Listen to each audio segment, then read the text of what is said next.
El perfume de nardos y orquídeas flotaba en el aire de la Gran Vía madrileña, mezclándose con el tenue aroma a gasolina y el constante murmullo de la ciudad. Eran las 5 de la tarde, y la luz dorada del otoño caía oblicuamente sobre los edificios históricos, tiñendo de magia el ajetreo cotidiano. Entre la multitud de turistas y ejecutivos que se apresuraban por las aceras, una figura destacaba con una elegancia casi irreal. Isabela Montes de Oca se movía con la gracia de una bailarina, su silueta esbelta envuelta en un abrigo de cachemira de color gris perla y unos botines de cuero italiano que apenas rozaban el suelo. Llevaba el cabello rubio recogido en un moño bajo, impecable, y unas gafas de sol oscuras que ocultaban la mitad de su rostro, un gesto habitual para mantener la distancia, para no ser vista, para protegerse del mundo. Un discreto collar de diamantes, un río de luz helada, brillaba bajo el cuello de su abrigo, un detalle que susurraba una fortuna que la mayoría solo podía soñar, una riqueza que se había convertido en su prisión silenciosa. A sus 38 años, Isabela era la esposa de Damián Ferrer, uno de los magnates de la banca más influyentes de España, un hombre poderoso y siempre ausente, cuya vida giraba en torno a fusiones, adquisiciones y viajes de negocios interminables. La mansión en el barrio de Salamanca, con sus vastos salones y jardines inmaculados, el chófer, las cenas de gala en los restaurantes más exclusivos, los viajes a destinos exóticos, todo era suyo, todo estaba a su disposición.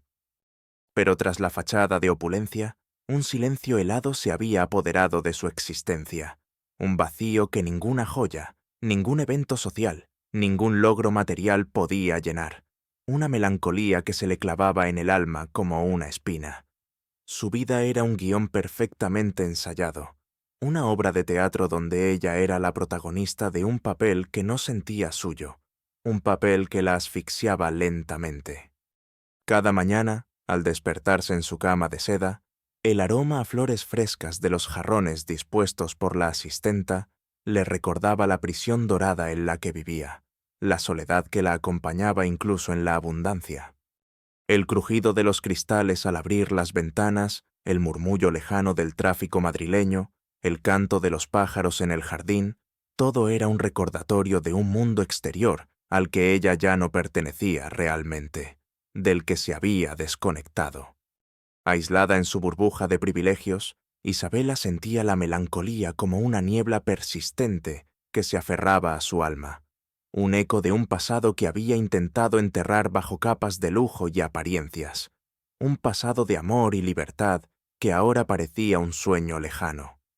Su padre, un artista bohemio y soñador, con los dedos siempre manchados de pintura, y su madre, una mujer de espíritu libre que había muerto demasiado joven, la habían criado en un mundo de colores vibrantes, música desbordante y emociones auténticas. Pero la vida, implacable y cruel, le había arrebatado a sus padres en un accidente prematuro y la había empujado a un matrimonio de conveniencia, un refugio seguro pero sin amor, una transacción más que una unión. Se había casado joven con Damián Ferrer, un hombre que le ofrecía estabilidad y estatus, pero que no comprendía la delicadeza de su alma, la complejidad de su espíritu. Él la veía como un adorno exquisito, una pieza más en su vasta colección de éxitos, un trofeo en su vitrina personal. Isabela se había acostumbrado a la soledad de su matrimonio, a la frialdad de los pasillos de su mansión, al silencio de las noches en las que solo la compañía de sus propios pensamientos le hacía sentir viva, una compañía agridulce que la confrontaba con su propia desdicha. Señora Montes de Oca, la voz de su chófer, Antonio, interrumpió su monólogo interno, un hombre de unos 60 años, con la lealtad grabada en cada arruga de su rostro, un vestigio de un pasado donde las relaciones eran más sencillas. Abrió la puerta del Bentley con un movimiento casi imperceptible, el cuero oscuro del asiento chirriando suavemente. Antonio era de las pocas personas que aún la trataban con una pizca de familiaridad, un eco de una época más sencilla, cuando ella aún era solo Isabela. ¿Desea que la espere aquí? ¿O prefiere que la recoja en la galería en 1 hora? Tenemos un atasco en la Castellana. Isabela dudó por un instante, su mano enguantada posada en el marco de la puerta del coche. El olor a cuero del interior del vehículo, tan pulcro y costoso, era casi asfixiante, un aroma de confinamiento. No, Antonio, hoy caminaré un poco. Necesito aire, el aire de la ciudad. Recójame en la Plaza Mayor en 2 horas. Y no me llames señora Montes de Oca en público, es demasiado formal. Solo Isabela, por favor, oculta el coche. No quiero llamar la atención. Antonio asintió, una leve sombra de preocupación en sus ojos, un gesto de comprensión silenciosa. Él había visto la tristeza crecer en Isabela a lo largo de los años, una tristeza que ninguna riqueza podía ocultar, una herida que sangraba bajo la superficie de la perfección.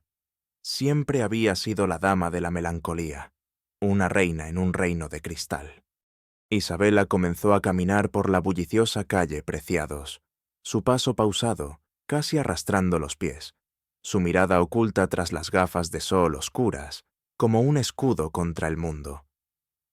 El sol de la tarde le calentaba la espalda a través del suave cachemira de su abrigo, pero sentía un frío persistente en el pecho, un frío que venía de dentro, de la soledad que la roía.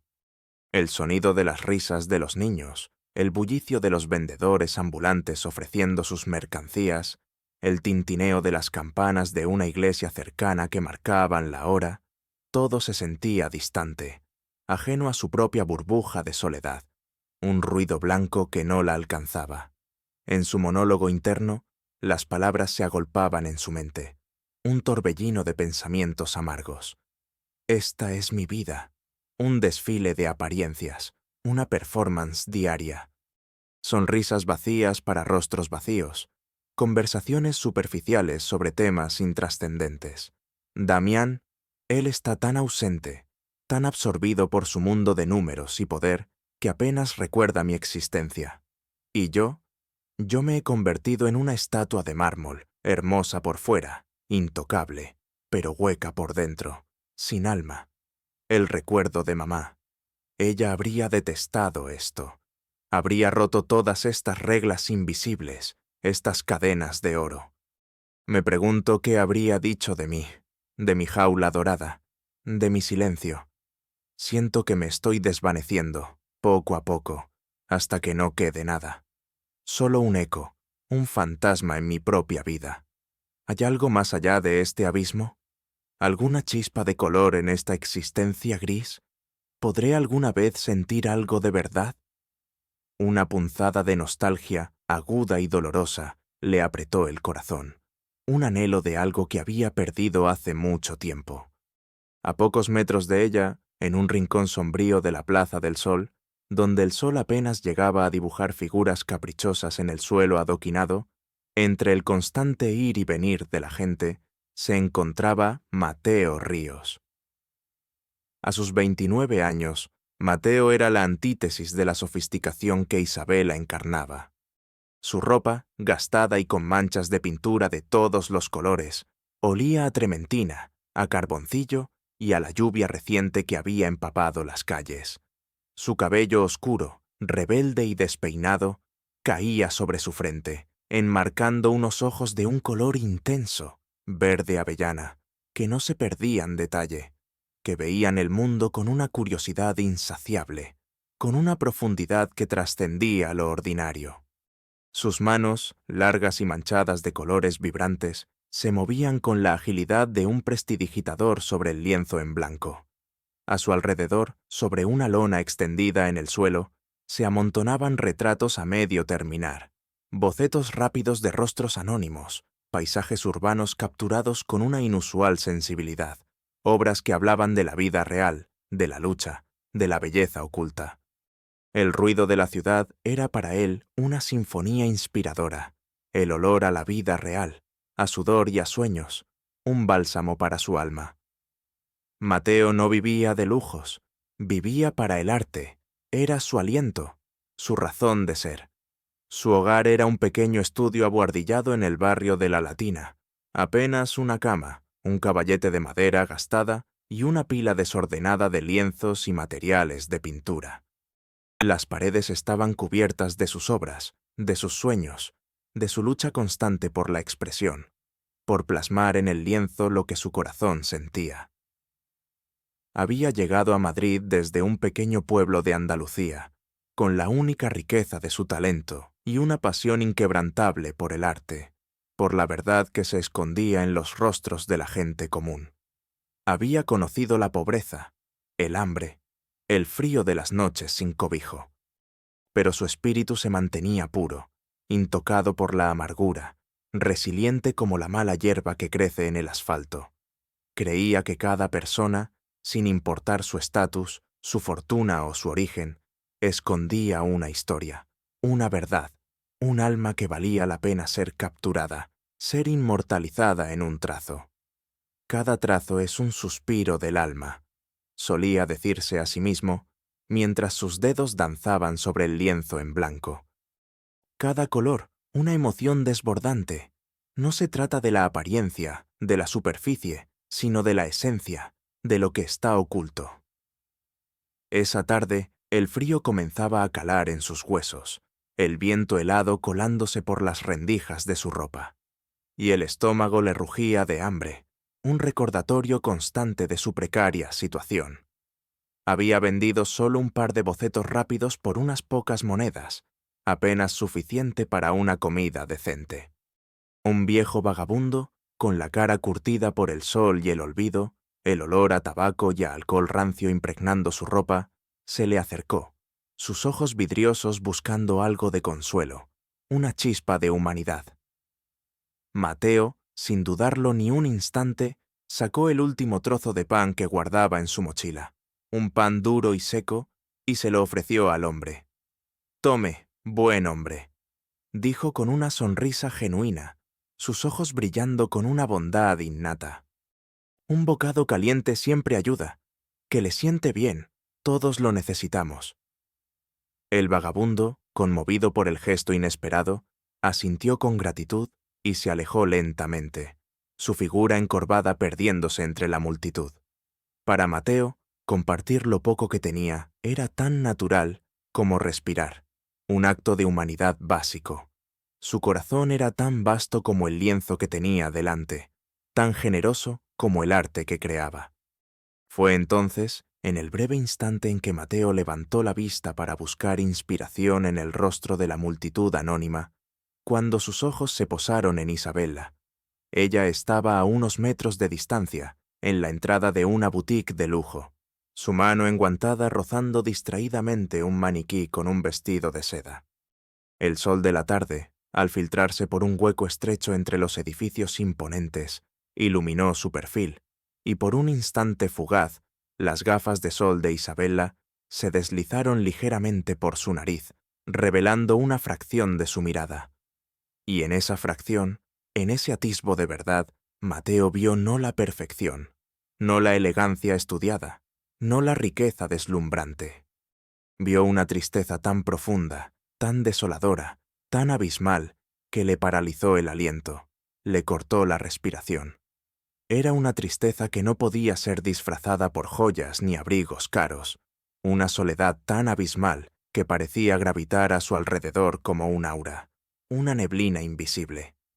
El olor a flores de la boutique se le hizo acre, casi nauseabundo. El bullicio constante de la ciudad se silenció en sus oídos. El mundo entero se desvaneció, dejando solo a esa mujer y su dolor. El tiempo pareció detenerse, congelarse en ese instante de revelación. Mateo no lo pensó. Sus manos se movieron por instinto, guiadas por una fuerza invisible. Agarró un carboncillo y un cuaderno de bocetos, sus dedos manchados de pintura.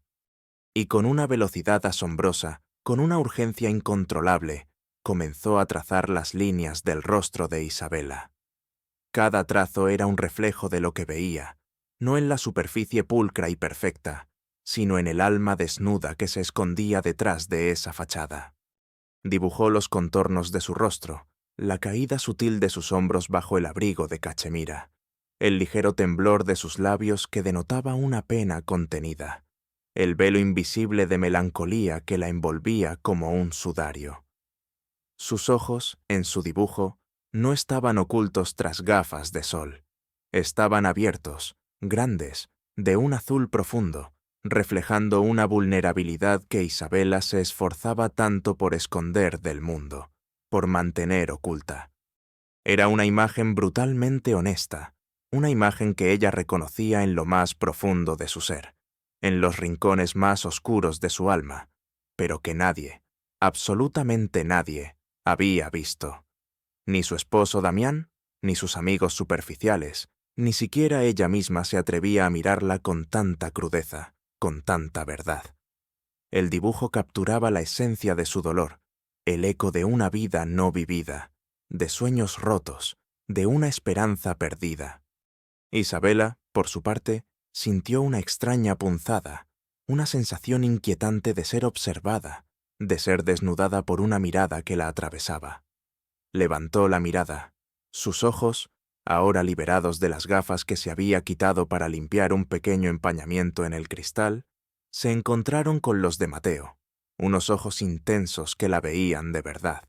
Suspiró, un aliento que escapó de sus pulmones como una exhalación. El instante se estiró, se hizo eterno, una tensión casi insoportable. Sus ojos se fijaron en el boceto que él sostenía con una mano firme. Su respiración se detuvo por completo. Era ella. Era su rostro, sí, cada rasgo reconocible, pero no el rostro pulcro y sereno que mostraba al mundo, no la máscara de perfección. Era el rostro de su tristeza, de su soledad, de su alma desnuda y expuesta. Las sombras profundas bajo sus ojos, la tensión en sus labios apretados, la desesperación apenas contenida en su mirada. Era una imagen brutalmente honesta, una verdad innegable que la golpeó con una fuerza abrumadora. Una oleada de emociones la golpeó con la fuerza de un tsunami. Ira por haber sido expuesta de esa manera, vergüenza por su vulnerabilidad, por haber sido vista en su momento más crudo, pero también una fascinación innegable, una punzada de esperanza de que alguien, por fin, la había visto de verdad. Sus mejillas se tiñeron de un ligero rubor, un sonrojo que no había sentido en años. El aire de la calle se volvió frío, helando su piel, calándole hasta los huesos. El corazón le latía con una fuerza desbocada, un tambor en sus costillas, resonando en sus oídos. Mateo, al ver la reacción de ella, al percibir la tormenta en sus ojos, bajó el cuaderno lentamente, una mezcla de culpa y una profunda comprensión en sus propios ojos. El silencio entre ellos se hizo denso, cargado con el peso de la revelación, de la verdad que había sido expuesta. «Disculpe, señorita», dijo Mateo, su voz suave, casi un murmullo, pero llena de una sinceridad palpable. «No era mi intención. Quería capturar la verdad». Isabela lo interrumpió, su voz apenas un susurro, pero cargada de una extraña urgencia, de una necesidad inconfesable. «Muéstreme. Otra vez». Sus ojos, de un azul que ahora era vulnerable y despojado de su dureza habitual, se fijaron en el dibujo, con una mezcla de miedo y fascinación. Él lo levantó de nuevo, y ella lo vio. Su alma, pintada en carboncillo, expuesta en medio de la ruidosa y concurrida Plaza del Sol, para que cualquiera la viera. Un escalofrío le recorrió la espalda, una mezcla de terror y de una extraña liberación. La primera confrontación real con su verdadero yo. Los días que siguieron a aquel encuentro casual en la Plaza del Sol fueron para Isabela Montes de Oca una lenta tortura, una erosión gradual de la coraza de perfección que había construido meticulosamente durante años para protegerse del mundo. El boceto de Mateo, aunque solo lo había visto por unos breves segundos, se había grabado a fuego en su mente, una imagen persistente que la perseguía, que se colaba en sus pensamientos más íntimos, en sus sueños, en el silencio de su cama. No importaba cuán profundo se sumergiera en las complejidades de su vida social, ni cuántas copas de champán bebiera en los interminables eventos de su círculo. ni cuántas veces se mirara en el espejo para reafirmar su impecable fachada. La imagen de sus ojos tristes y despojados de cualquier disfraz resonaba en el silencio helado de su mansión, en el bullicio de los salones de gala, incluso en la intimidad artificial de su dormitorio, donde el olor a sábanas de seda y a soledad era denso.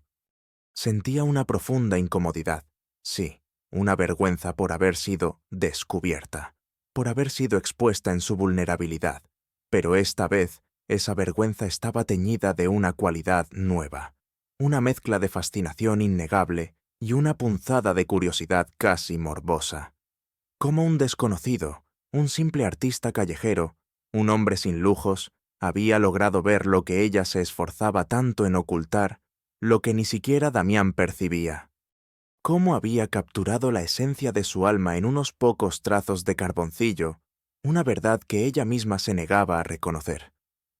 Damián Ferrer, su esposo, un hombre cuya mente era un laberinto de cifras, de negociaciones y de una ambición insaciable, notó el cambio en Isabela, aunque no lograba comprender su origen. No era un cambio obvio, sino sutil, una ligera distracción en su mirada cuando se creía observada, un temblor casi imperceptible en sus manos cuando sostenía su copa de vino en las cenas. «Isabela, ¿estás bien?», le preguntó Damián una noche, durante una cena formal en su mansión, el eco de sus voces perdiéndose en la inmensidad del comedor, un espacio vasto y frío. El olor a pavo trufado y a vinos añejos era denso, casi opresivo. Isabela asintió, su rostro impasible, su sonrisa forzada, casi un reflejo artificial en el brillo de la cubertería de plata, en el cristal de las copas. «Perfectamente, Damián. Solo el cansancio habitual de la temporada social. Los eventos son agotadores. Nada importante que deba preocuparte». Damián apenas la escuchó. Su mente ya estaba de vuelta en sus negocios, en los millones que se movían en sus cuentas. Para él, Isabela era una joya preciada, un adorno más en su corona de éxitos, y siempre perfecta, siempre impecable, siempre a su lado como un símbolo de su estatus. Pero Isabela sentía el peso de su mentira, el frío de su indiferencia, la distancia que crecía entre ellos como un abismo. En un largo monólogo interno, mientras se aplicaba una crema facial costosa frente al espejo de su tocador, el aroma a jazmín artificial llenando el aire, la imagen del boceto la asaltó de nuevo. Una visión recurrente. Él lo vio. Él vio mi verdad, la tristeza, la soledad, el vacío. Y Damián, mi propio esposo, ni siquiera lo sospecha, ni le importa. ¿Acaso no le importo lo suficiente para verlo? ¿O es que yo me he convertido en tan buena actriz que ni yo misma sé quién soy, que me he perdido en el personaje? Me he aislado tanto en esta fortaleza de oro, en esta jaula de seda, que ya no sé cómo salir, cómo romper los barrotes invisibles. Ese artista, ¿quién es? ¿Cómo se atrevió a ver a través de mi máscara? Me asusta, y al mismo tiempo, me atrae con una fuerza magnética, una promesa de algo real. Es como si él tuviera la llave de una puerta que yo creía que no existía, una puerta a mi propia libertad. Su mano, con los dedos temblorosos, rozó su propia mejilla en el espejo, sintiendo el frío cristal, el eco de una piel que sentía ajena, distante, separada de su propio ser. En su desesperación por encontrar una explicación, o quizás por una necesidad inconfesable de volver a ser vista de verdad, de volver a sentir la punzada de ser comprendida, Isabela comenzó a modificar sus rutas de paseo. No lo hacía de forma obvia, no quería parecer desesperada, no quería levantar sospechas. Ahora, a veces, pedía a Antonio que la dejara unas manzanas antes, cerca de la Plaza del Sol, donde el bullicio era más real, menos filtrado. Su mirada se posaba en cada artista callejero, cada esquina, cada atril, buscando la figura de Mateo, buscando la verdad en un mar de falsedad. Quería volver a ver ese dibujo, quería entender la magia que había en esos trazos, la revelación que había sido. La necesidad de encontrar a Mateo se había convertido en una obsesión silenciosa, un anhelo que no se atrevía a nombrar, una punzada constante en su corazón. Mientras tanto, Mateo Ríos seguía con su lucha diaria, ajeno al torbellino emocional que había desatado en el corazón de la mujer rica. Su vida era una constante batalla contra la adversidad, la indiferencia del mundo y la implacable realidad de la escasez.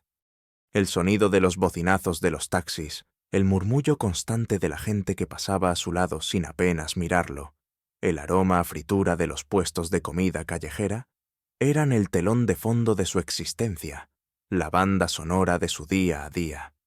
Había retratado a cientos de personas, pero la mujer de la Gran Vía, con su elegancia distante y su tristeza profunda, se había quedado grabada en su memoria, un enigma que no lograba descifrar por completo, una musa inesperada. El boceto de ella, el que había capturado su alma, lo guardaba cuidadosamente entre las páginas de un viejo libro de arte, un tomo gastado y manchado de pintura, como un tesoro sagrado, su obra más preciada, su secreto más íntimo. Aquí entra en juego el subtrama, la grave enfermedad de su hermana menor, Elena. Elena, de 17 años, sufría de una rara enfermedad pulmonar degenerativa que la mantenía postrada en una cama en el pequeño apartamento de Mateo, un cuarto lleno de la luz tenue del atardecer y el aroma a medicinas. Los síntomas eran cada vez más graves, tos persistente que la sacudía, dificultad para respirar que la ahogaba, una fatiga crónica que la consumía lentamente, día a día. Elena era la luz de la vida de Mateo, su razón de ser, su única familia, y verla languidecer era un tormento insoportable, una agonía lenta. El olor a desinfectante del hospital que a veces se traía en la ropa era un recordatorio constante de su fragilidad, de la amenaza que se cernía sobre ella. El poco dinero que Mateo ganaba con sus retratos callejeros apenas alcanzaba para la comida y los medicamentos básicos, pero Elena necesitaba un tratamiento experimental costoso, una terapia génica que solo se aplicaba en una clínica privada de Barcelona, un procedimiento de vanguardia. El costo era astronómico, 200.000 euros, una suma inalcanzable para Mateo, un abismo insalvable que lo desesperaba. Doctor. Clara Mendoza, una joven y brillante neumóloga del hospital público donde Elena recibía tratamiento, era la única que creía en la posibilidad de salvar a Elena. Ella era la mentora de Mateo, su confidente, y la que lo animaba a seguir luchando por su hermana, por cada aliento que tomaba. «Mateo», le dijo Clara una tarde, con la voz suave, pero con una sombra de preocupación en sus ojos, mientras revisaba los resultados de Elena, las radiografías mostrando el deterioro de sus pulmones. El sonido de las máquinas del hospital era un pitido constante, un eco de la vida y la muerte. El tiempo se agota, necesita el tratamiento, y lo necesita pronto. Es nuestra última esperanza, pero el costo es inmenso, y no hay fondos disponibles. No sé dónde podrías conseguir tanto dinero en tan poco tiempo. Mateo sintió un nudo en la garganta, la desesperación apretándole el pecho, ahogándolo. El olor a alcohol y a desinfectante se le metía en los pulmones, una punzada de angustia. Se miró las manos, manchadas de pintura, tan hábiles con el carboncillo, tan inútiles frente a una cuenta médica que crecía sin cesar. La pintura se sentía más como una carga que como una bendición, una pasión que no podía salvar a su hermana. Mientras tanto, Isabela, en su búsqueda silenciosa y cada vez más desesperada, comenzó a sentir la punzada de la culpa por su obsesión con el arte, con la verdad de ese dibujo. Su matrimonio con Damián, ya de por sí una farsa insostenible, se sentía más vacío que nunca, un cascarón de cristal. Damián estaba enfrascado en una nueva e importante fusión bancaria, una operación que lo tenía completamente absorto, ajeno a todo lo demás, incluso a su propia esposa. La noticia de que los artistas callejeros eran a menudo explotados, utilizados por galerías sin escrúpulos para atraer la atención, hizo que Isabella sintiera un escalofrío de remordimiento. ¿Estaba ella, en su búsqueda egoísta, en su anhelo de verdad, contribuyendo a eso? Una antigua amiga de su juventud, Inés, con quien Isabella había perdido el contacto debido a su cambio de estatus social y su inmersión en la élite, la contactó por casualidad. Inés era ahora una galerista de arte independiente, luchando por abrirse camino en un mundo competitivo, con un espíritu bohemio y genuino que le recordaba a sus propios padres. En su monólogo interno, Isabella pensó: «Estoy persiguiendo un fantasma, una imagen que un desconocido pintó de mí, una verdad que me duele, y al mismo tiempo la vida real, la dura realidad de mi propia existencia y la de los demás, me pasa por un lado, sin que yo haga nada. Mi vida es una mentira, una fachada cuidadosamente construida.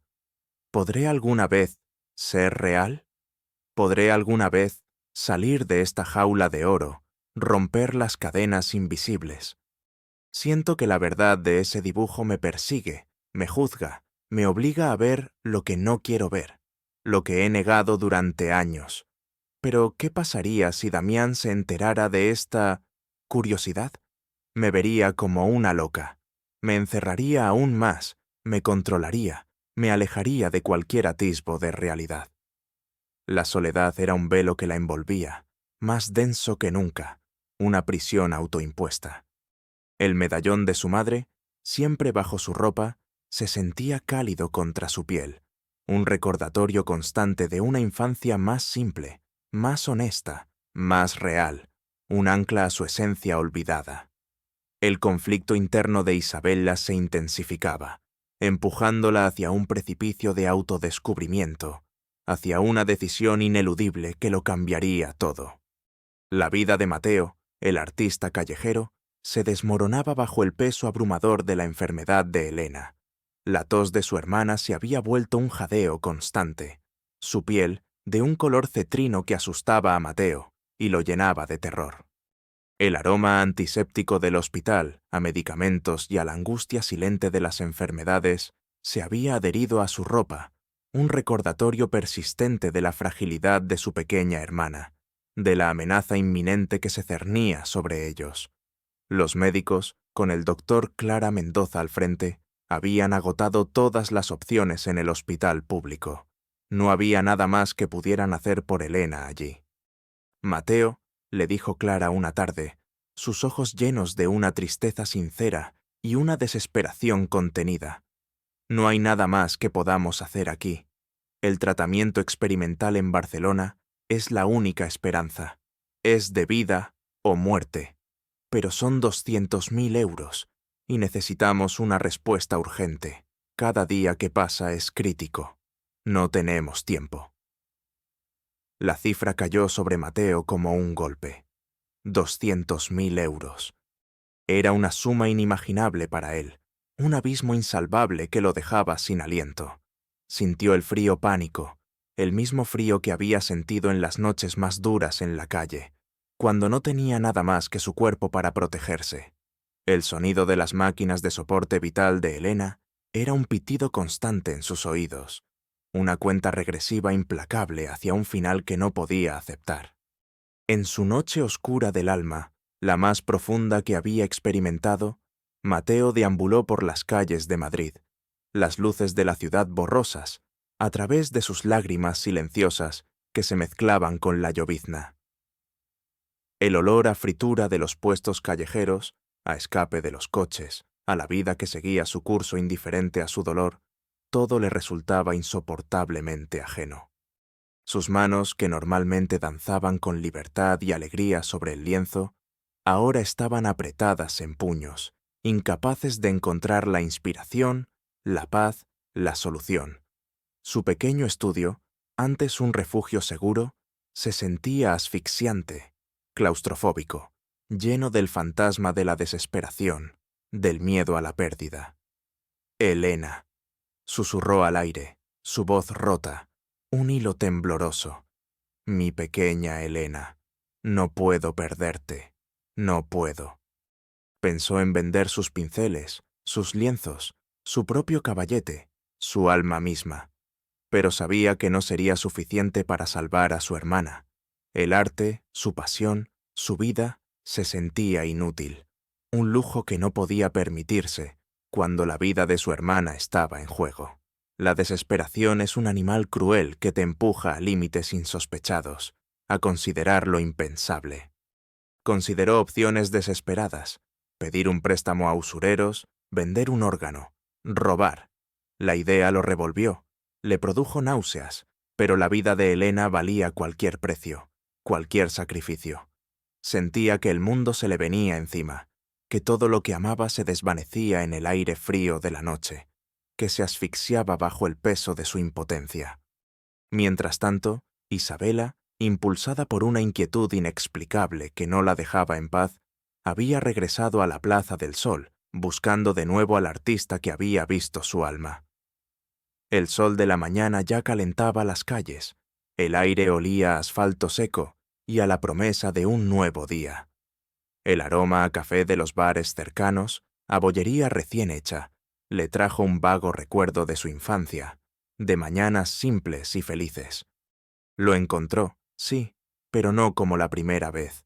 Mateo estaba sentado en un banco de piedra, su rostro demacrado, sus ojos vacíos, sin vida, su caballete guardado a un lado, sin rastros de pintura. No había rastro de la chispa, de la pasión que lo había hecho tan magnético, tan auténtico. Isabela se acercó con cautela, su corazón latiendo con una mezcla de aprensión y una compasión abrumadora que la sorprendía. «Disculpe», dijo Isabela, su voz suave, una rareza en ella, despojada de su habitual formalidad. Mateo levantó la vista lentamente. Sus ojos se encontraron con los de Isabela. No había reconocimiento inmediato, solo un cansancio infinito, una pena que parecía haberlo consumido. Isabela se quitó las gafas de sol, revelando sus propios ojos, ahora llenos de una preocupación genuina, de una empatía que nunca antes había sentido. Soy la mujer de su boceto, el que pintó el otro día en la Gran Vía». Mateo la miró con una punzada de reconocimiento, pero su desesperación era demasiado grande para que la sorpresa se mantuviera. «Ah, usted», dijo, su voz ronca y quebrada, apenas un susurro. «Disculpe, señorita, hoy no tengo ganas de pintar. Mi hermana se está muriendo. Necesita un tratamiento muy caro. No tengo el dinero. No sé qué hacer». La voz de Mateo se quebró por completo, las lágrimas brotando de sus ojos, lágrimas que no se atrevía a mostrar a nadie, ni siquiera a sí mismo, pero que ahora se derramaban sin control, un testimonio de su dolor. El aire se hizo denso entre ellos, cargado de una cruda intimidad, de una verdad desoladora. Isabela sintió un escalofrío que le recorrió la espalda, una punzada de dolor que la atravesó. La verdad, la realidad del sufrimiento de Mateo, la golpeó con la fuerza de un puñetazo en el estómago. Este hombre, este artista que había visto su alma, ahora le mostraba la suya, rota por la desesperación, vulnerable, sin defensas. En un monólogo interno, Isabela se debatió con su propia conciencia, con los fantasmas de su pasado, con la mujer que había sido. Aquí está, la realidad, cruda y dolorosa. Este hombre no es un fantasma, no es un ideal, es real, y su dolor es real, y yo, que tengo millones, que vivo en una prisión de oro, estoy a salvo de esto, protegida por mi riqueza, pero soy culpable, culpable de mi indiferencia, culpable de vivir en mi burbuja, ajena al sufrimiento. Él me vio realmente, en mi esencia. ¿Y yo qué haré? ¿Le daré la espalda? ¿Me esconderé de nuevo en mi lujo, en mi jaula dorada? No, no puedo. No después de lo que me mostró, no después de que desnudara mi alma. El medallón de su madre bajo su blusa le quemaba la piel, un recordatorio de la bondad que había olvidado. de la compasión que había reprimido. La confrontación interna de Isabella fue brutal, una batalla entre el pasado y el presente, entre la frialdad y la humanidad. Por un lado, su vida de privilegios, su matrimonio con Damián, su estatus social intocable, su reputación impecable, todo lo que había construido para protegerse del mundo y del dolor. Si se involucraba con Mateo, si ayudaba a un simple artista callejero, a un hombre sin nada, su mundo se desmoronaría. Damián jamás lo entendería. La vería como una traidora a su clase, una amenaza a su imperio. Sería un escándalo público, una humillación que él no perdonaría. Y su propia seguridad, su única certeza, se vería comprometida. Por otro lado, la imagen de Mateo, roto por el dolor de su hermana, la imagen de la niña enferma que no conocía, pero que sentía tan cerca, y sobre todo, el recuerdo del boceto, el reflejo de su propia alma, la verdad que la había liberado y atormentado a la vez.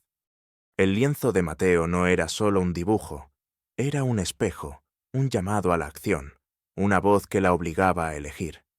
La vida le estaba dando una segunda oportunidad para ser quien realmente era, no la persona que se había forzado a ser. La ley ciega del juez Solís, al que ella había condenado en su mente, había sido cegada por la ley. ¿Sería ella cegada por su propio miedo y orgullo, por las cadenas invisibles de su estatus? Esa misma tarde, Damián Ferrer, su esposo, la llamó para una conversación crucial en su despacho. Un cuarto austero y frío. Su voz, tensa, vibraba con la importancia del momento, el eco de su autoridad. El aroma a papel y a tinta fresca era denso. Isabella, la fusión bancaria es inminente. Es el acuerdo de mi vida, el que me catapultará a la cima absoluta, el que asegurará nuestro futuro. Pero hay un rumor, un susurro en los pasillos de que estás interesándote demasiado por ciertas excentricidades. Un artista callejero, fotos tuyas cerca de la Plaza del Sol. No puedo permitir que nada ponga en riesgo esta fusión. Mi reputación, nuestra imagen. Tu imagen es mi imagen. Sé lo que es mejor para ti, para nosotros. Debes parar esto. Ahora. Corta todo lazo con esa gente. Es una orden. Damián no la amenazó directamente, pero su voz, glacial, no dejaba lugar a dudas. La puso en la encrucijada definitiva, su jaula dorada y su reputación, o la humanidad, la compasión y la posibilidad de una conexión real, de una vida auténtica. El olor a dinero y poder que Damián exudaba se le hizo nauseabundo, una esencia de corrupción. El sonido de su voz, antes autoritaria, ahora parecía la de un carcelero. El frío en su corazón se intensificó, un hielo que amenazaba con petrificarla. La noche oscura del alma de Isabella había alcanzado su punto más bajo.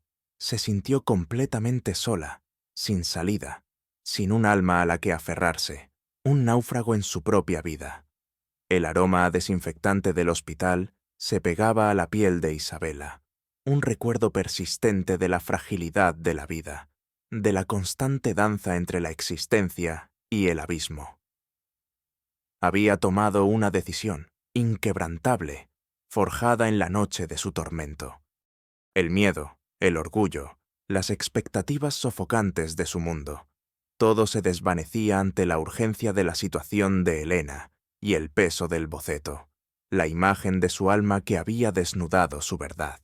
Su vida ya era una farsa insostenible. No podía permitirse ser cómplice de la muerte de una niña inocente, ni traicionar la verdad que Mateo había visto en ella, la esencia de su ser. Había elegido la humanidad, la compasión, la autenticidad, por encima de todo lo demás.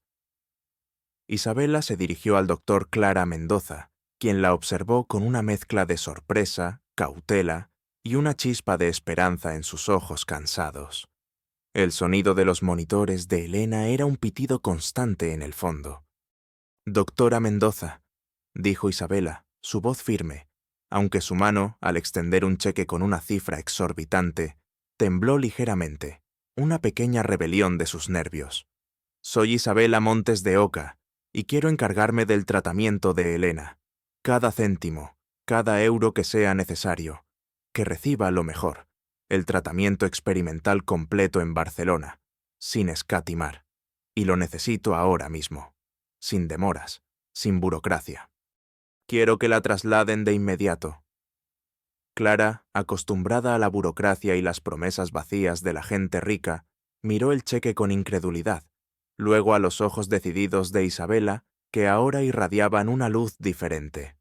El papel en su mano se sentía pesado, como un juramento de vida.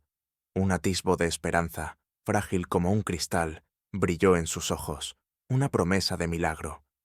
Al mismo tiempo, a pocos kilómetros de allí, Damián Ferrer estaba en la cúspide de su fusión bancaria, en una sala de juntas de mármol frío y cristal pulido, con el olor a café de máquina y la tensión financiera en el aire.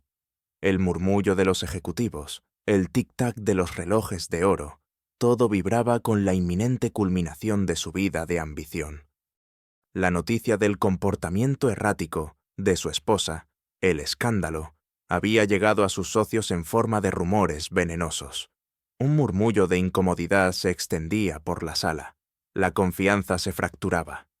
En ese momento, la puerta de la sala se abrió abruptamente. No era Isabela, sino su abogado, Gonzalo, con el rostro pálido y sudoroso, sus ojos desorbitados por el pánico. «Señor Ferrer», espetó Gonzalo, su voz apenas un susurro de urgencia, pero cargada de una noticia devastadora. «Hay un escándalo, una filtración masiva a la prensa. Fotos de la señora Montes de Oca visitando un hospital público, un barrio humilde, con un artista callejero. Los medios la están destrozando. Y ella ha pagado una fortuna, una suma escandalosa, por el tratamiento de una niña enferma. El titular es: La dama de la soledad gasta fortuna en mendigos. ¿Crisis matrimonial en los Ferrer y riesgo para la fusión? Los inversores clave están retirando su apoyo. Los socios están cancelando los acuerdos. La fusión está en peligro. Es un desastre. Todo se desmorona. El sonido del informe chocando contra la mesa de caoba, el golpe seco del papel, fue un eco de la debacle, el colapso de un imperio. El rostro de Damián se descompuso, la sangre se drenó de su cara. La furia, la traición, el horror de la humillación pública, la pérdida de su preciado estatus, lo golpearon con la fuerza de un huracán, dejándolo sin aliento. Su preciada fusión, el proyecto de su vida, su imperio, todo se desmoronaba por la excentricidad de su esposa, por su acto de compasión. Se levantó de golpe, los puños apretados, la mandíbula tensa. «¡Isabela!», rugió, su voz llena de veneno, de una ira desmedida. «¡Maldita sea! Lo has arruinado todo. Me has destrozado». El aire se hizo pesado, denso con la ira y el pánico. El golpe de su puño contra la mesa fue un eco de su rabia impotente. Su visión del mundo, basada en el control y la imagen, se hacía añicos, revelando la fragilidad de su propia existencia. Mientras tanto, en el hospital, Mateo observaba a Isabela junto a la cama de Elena. La pequeña, pálida y frágil, respiraba con dificultad, pero la presencia de Isabela, su ternura, parecían calmarla. El aroma a desinfectante y a flores marchitas en el cuarto era el telón de fondo de un milagro en ciernes. Isabela, con un rostro pálido pero sereno, le acariciaba la frente. Una ternura infinita en su mirada, una bondad que irradiaba de ella. Era una escena que Mateo nunca habría imaginado en sus sueños más salvajes. «Gracias», susurró Mateo, su voz ahogada por la emoción, sus ojos fijos en ella, llenos de gratitud. «No sé cómo podré agradecértelo. Has salvado a mi hermana». Isabela sonrió tristemente, sus ojos azules reflejando una paz profunda. «Me estoy agradeciendo a mí misma, Mateo. Tú me mostraste la verdad, me mostraste mi alma. Esto es lo menos que puedo hacer por la libertad que me has dado». El sonido del monitor cardíaco de Elena era un pitido constante, la banda sonora de la esperanza, de una nueva vida. El clímax emocional llegó cuando Elena, débil pero con los ojos abiertos, miró a Isabela y con una voz apenas audible, un susurro frágil, le tendió una pequeña y ajada muñeca de trapo, que llevaba años con ella, su única posesión preciada. La muñeca, con sus botones descosidos y su tela gastada, era un símbolo de su inocencia, de su resistencia. «Para ti», susurró Elena, «mi muñeca de la suerte, para que ya no estés triste, para que seas feliz». Isabela tomó la muñeca, sintiendo la tela áspera y gastada, el peso ligero, la calidez que emanaba de ella. Sus ojos se llenaron de lágrimas, lágrimas de liberación.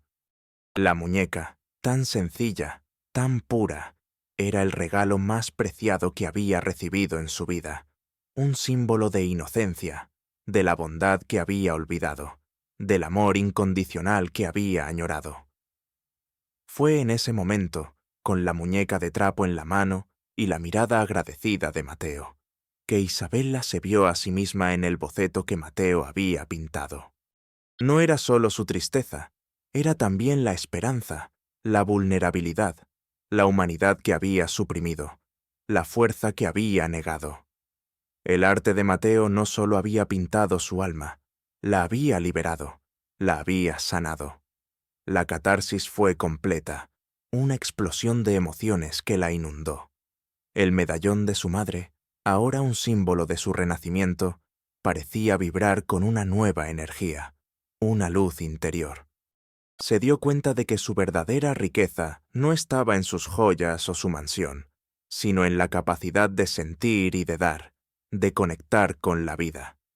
La verdad la había despojado de todo, pero la había hecho libre. Su corazón, por primera vez en años, se sentía vivo, latiendo con una fuerza que no conocía, con un propósito. Su transformación era completa. El precio sería alto, sí, pero la libertad, incalculable. La confrontación final de Isabela no fue con Damián Ferrer en una escena de gritos y reproches, sino consigo misma, en la intimidad sagrada de su mansión vacía. En una tarde lluviosa, el eco de sus propios pasos en los pasillos vacíos era el único sonido. Se quitó los diamantes uno a uno, sintiendo el frío metal en sus dedos, el abrigo de cachemira, los símbolos de su jaula dorada que ahora le parecían una piel muerta. Se miró al espejo, no con las gafas de sol, sino con los ojos desnudos, sin filtros, sin máscaras. Vio el reflejo de una mujer cambiada, una mujer que ya no era una estatua de mármol, sino alguien con cicatrices, con dolor, pero también con una nueva luz, con una verdad en sus ojos. Sacó la muñeca de trapo de Elena y la colocó sobre su tocador, entre sus costosas joyas, un contraste crudo y poderoso con los objetos de lujo. La imagen de la muñeca de trapo, humilde y sencilla, junto a sus brillantes joyas, era un símbolo poderoso, la elección entre la riqueza material y la riqueza del alma, entre la apariencia y la esencia. La verdad la había despojado de todo lo que creía poseer, pero la había hecho libre, la había liberado de sus propias cadenas. Su corazón, por primera vez en años, se sentía vivo, latiendo con una fuerza que no conocía, con una autenticidad que la asombraba. Su transformación era completa. El precio que había pagado era alto, pero la libertad y la paz interior, incalculables. Las consecuencias de la decisión de Isabela fueron un terremoto en su vida y en la de Damián Ferrer. La filtración a la prensa, inicialmente orquestada por Damián en un intento desesperado de controlarla y humillarla, tuvo un efecto boomerang devastador. La sociedad, que al principio se burló de Isabela y la criticó por su locura, pronto vio la historia con otros ojos, la de una mujer atrapada en un matrimonio sin amor que, en un acto de humanidad y valentía, se había rebelado contra la superficialidad y la frialdad de su mundo. La narrativa cambió de escándalo a redención, de desgracia a inspiración.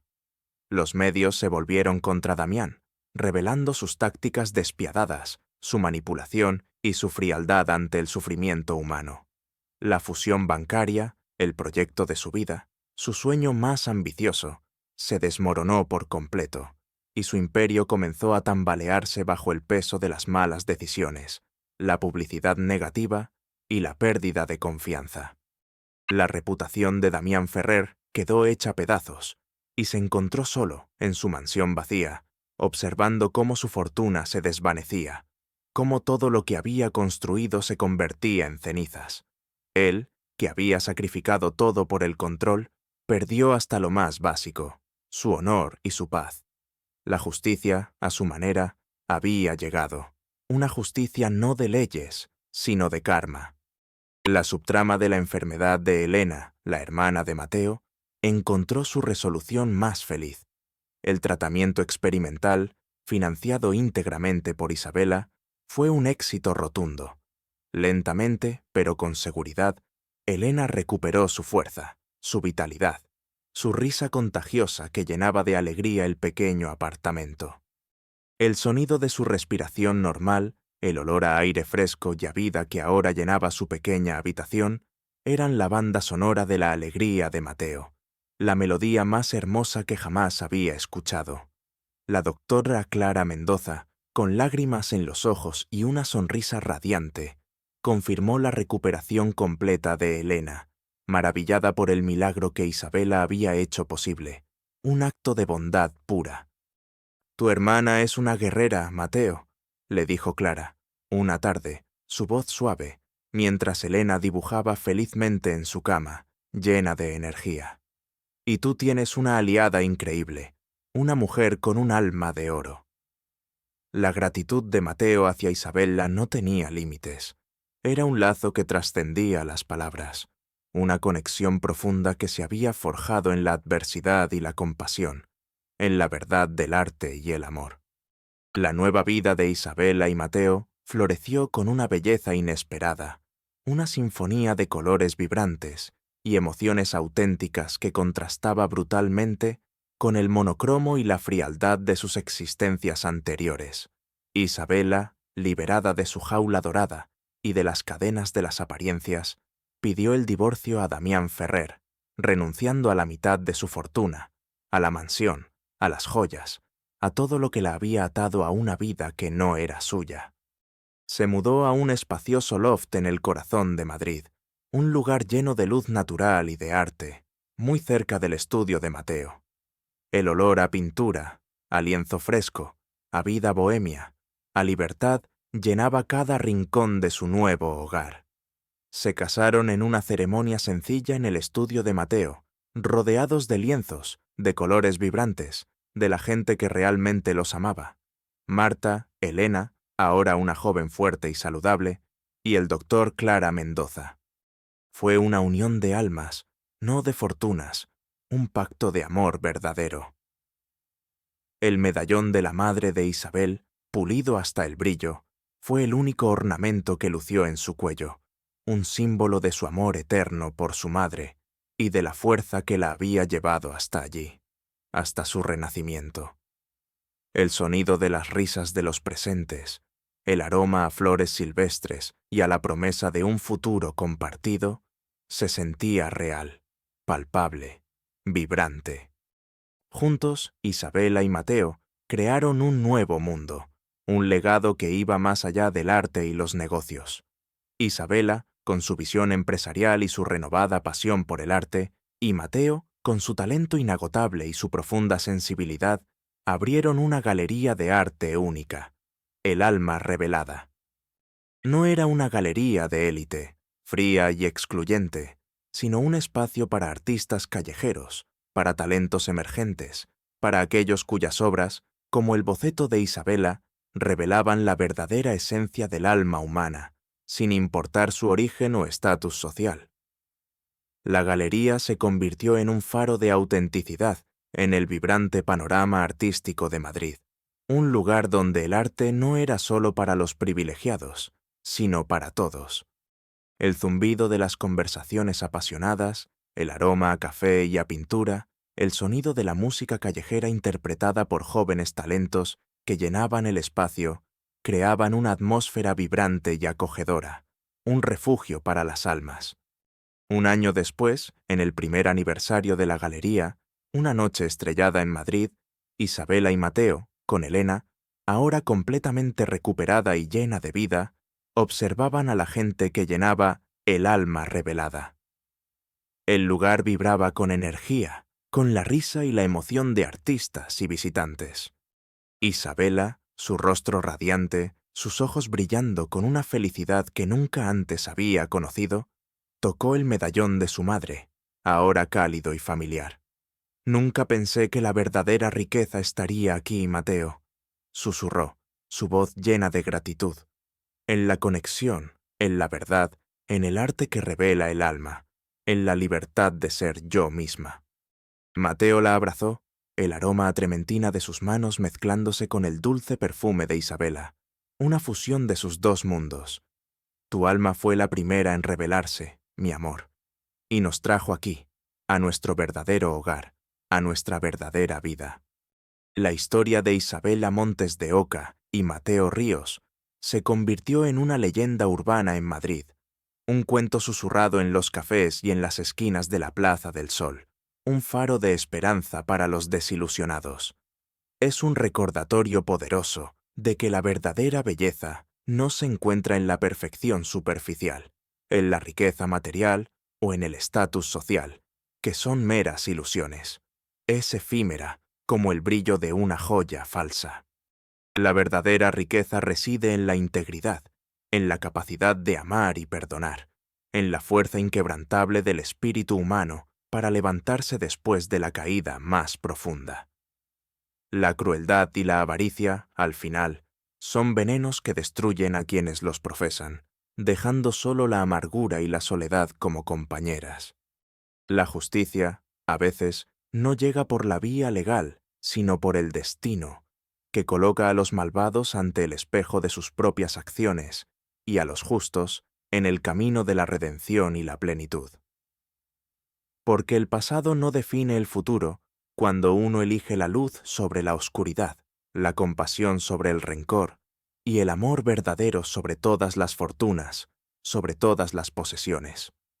Y la mayor venganza de todas es la felicidad genuina, construida sobre la verdad y el corazón, no sobre el oro ni la manipulación, una felicidad que el dinero jamás podrá comprar.